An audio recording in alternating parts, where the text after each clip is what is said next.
పితా పుత్ర పవిత్రాత్మ నామమున ఆమేన్. ప్రియ స్నేహితులారా, మీ అందరికీ దేవుని యొక్క ఆశీస్సులను తెలియజేస్తూ ఈనాడు మార్చి 15వ తారీఖు ఆదివారం తల్లి శ్రీ సభ 4వ తపస్కాల ఆదివారాన్ని కొనియాడుతూ ఉంది. మొదటి పట్టణము సమూయేలు మొదటి గ్రంథం 16వ అధ్యాయం 1వ వచనం మరియు 6, 7 వచనములు మరియు 10వ వచనం నుండి 13వ వచనం వరకు. భక్తి కీర్తన 23వ కీర్తన 1వ వచనం నుండి 3వ వచనం వరకు మరియు 4, 5, 6 వచనములు.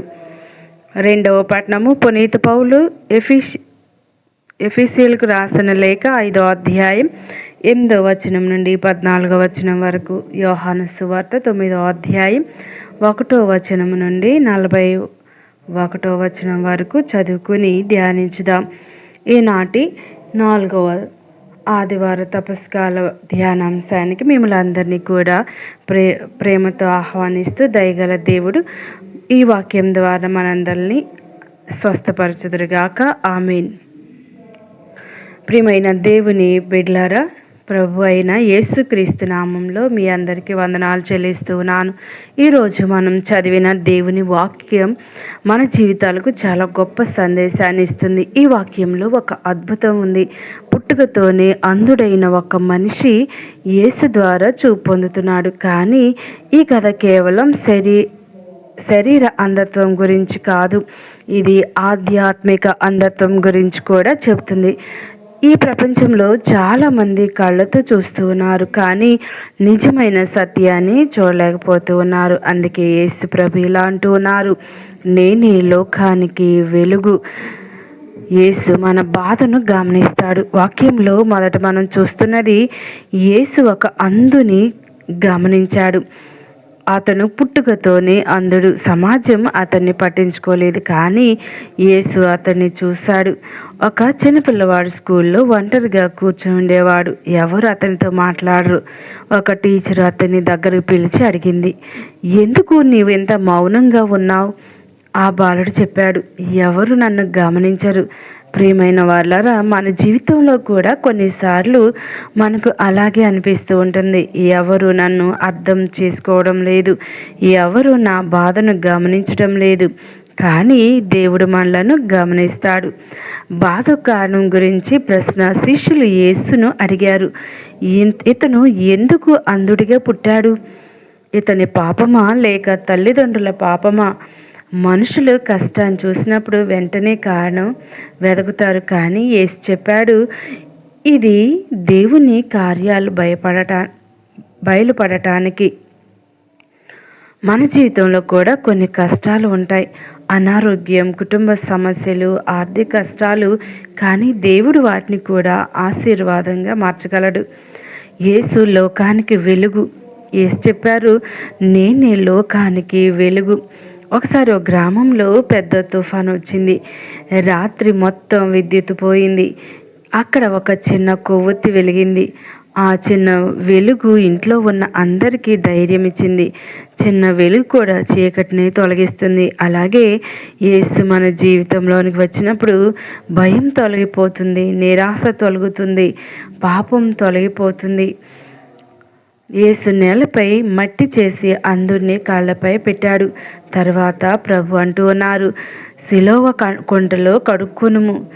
దేవుడు సాధారణమైన మార్గాల ద్వారా గొప్ప అద్భుతాలు చేశాడు. ఒక చిన్న ప్రార్థన, ఒక చిన్న విశ్వాసం, ఒక చిన్న విధేయత, ఇవి పెద్ద మార్పును తీసుకురాగలవు.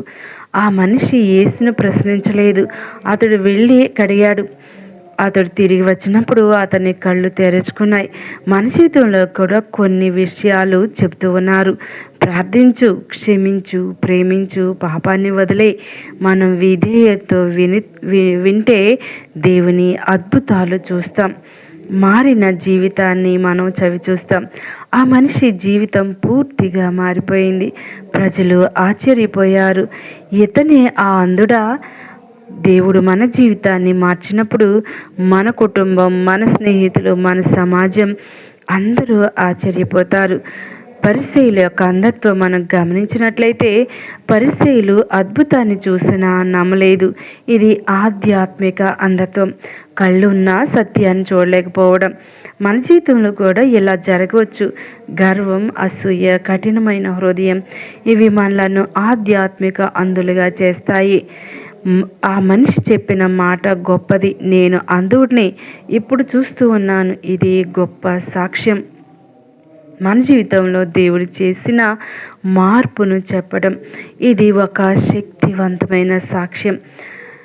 ఆ మనిషి విశ్వాసం ఇలా పెరిగింది. మొదట ఒక మనిషి, తర్వాత ప్రవక్త, చివరికి ప్రభువు. మన విశ్వాసం కూడా ఇలా పెరుగుతూ ఉంటుంది. పరిసయ్యులు అతన్ని బయటకు పంపించారు. దేవుని కోసం నిలబడినప్పుడు కొన్నిసార్లు మనం కూడా తిరస్కారంను ఎదుర్కొంటాం, కానీ దేవుడు మనతోనే ఉంటాడు. ఆ మనిషిని యేసు వెళ్ళి వెతికాడు. ఇది దేవుని ప్రేమ. మనం తప్పిపోయినా దేవుడు మనలను వెతుకుతాడు. యేసు తనను ప్రకటించినప్పుడు ఆ మనిషి విశ్వసించి నమస్కరించాడు. ఇది నిజమైన ఆధ్యాత్మిక దర్శనం. ఈ వాక్యం మనకు 3 ప్రశ్నలు అడుగుతూ ఉంది. మన హృదయంలో ఏమైనా అంధత్వం ఉందా? యేసు వెలుగును మన జీవితంలోనికి ఆహ్వానిస్తూ ఉన్నామా? దేవుడు చేసిన మార్పుకు మనం సాక్ష్యమిస్తూ ఉన్నామా? ప్రియమైన స్నేహితులారా, కళ్ళు మూసుకోండి, ప్రార్థన చేద్దాం. ప్రియమైన దేవుని బిడ్డలారా, ఈరోజు యేసు మనందరికీ ఒకే సందేశం ఇస్తూ ఉన్నారు. నేనే లోకానికి వెలుగు. యేసు మన జీవితంలోనికి వచ్చినప్పుడు మన అంధకారం వెలుగుగా మారుతుంది. మన నిరాశ ఆశగా మారుతుంది. మన పాపం క్షమగా మారుతుంది. మనం కూడా ఆ అంధుడిలా చెప్పగలగాలి, నేను అంధుడిని, ఇప్పుడు చూస్తూ ఉన్నాను. ప్రియ దేవుని బిడ్డలారా, ఈ 4వ తపస్కాల ఆదివారంలో ప్రభువు మనకు ఇచ్చేటువంటి గొప్ప సందేశం ఏమిటి అంటే, మనం ఒకప్పుడు దేవుని వాక్యాన్ని వినకుండా దేవునికి దూరంగా ఉంటూ దేవుని మాటలు లెక్క చేయకుండా అంధులుగా నడిచి ఉండవచ్చు. ఆ అంధత్వాన్ని తొలగించమని ప్రభువుని ఈనాడు ప్రత్యేకంగా అడిగి వేడుకుందాం. హృదయంలో అంధత్వం, కళ్ళలో అంధత్వం, మనస్సులో అంధత్వం, ప్రవర్తనలో అంధత్వం, క్రియలలో అంధత్వం, ఇతరుల పట్ల అంధత్వాన్ని కలిగి ఉన్నప్పుడు ఆ ప్రభు అంటూ ఉన్నారు, నేనే నీ అంధత్వాన్ని తొలగించేవాడను. భారమైన మనస్సులతో కలిగి ఉన్న వాళ్ళారా, నా దగ్గరకు రండి, నేను మీకు వెలుగునిస్తాను, మీ భారాన్ని తొలగిస్తాను, మీ కష్టాలను తొలగిస్తాను, మీకు శాంతిని ఇస్తాను. నేనే మీ దేవుడను, నేను తప్ప వేరే దేవుడు లేడు అని ప్రభు ఈనాడు ప్రకటిస్తూ ఉన్నాడు. ప్రియ దేవుని బిడ్డలారా, మరి ప్రభు పరలోకం నుంచి ఈ లోకానికి వచ్చింది మనలను అంధులుగా చూడటానికి కాదు, వెలుగు పుత్రులుగా చూడటానికి ప్రభు వేంచేసి వస్తూ ఉన్నారు. ఈ తపస్కాల కాలంలో మనకు ఇచ్చినటువంటి గొప్ప అవకాశం ఏమిటి అంటే, మనందరం కూడా ఆయన తెలుసుకోవాలి, ఆయన స్తుతించాలి, ఆయన గురించి మనం ప్రకటించాలి. ఈ తపస్కాలం ఒక గొప్ప వరంగా భావించండి. మరి తల్లి శ్రీ సభ మనందరికీ ఒక అవకాశం ఇస్తూ ఉంది.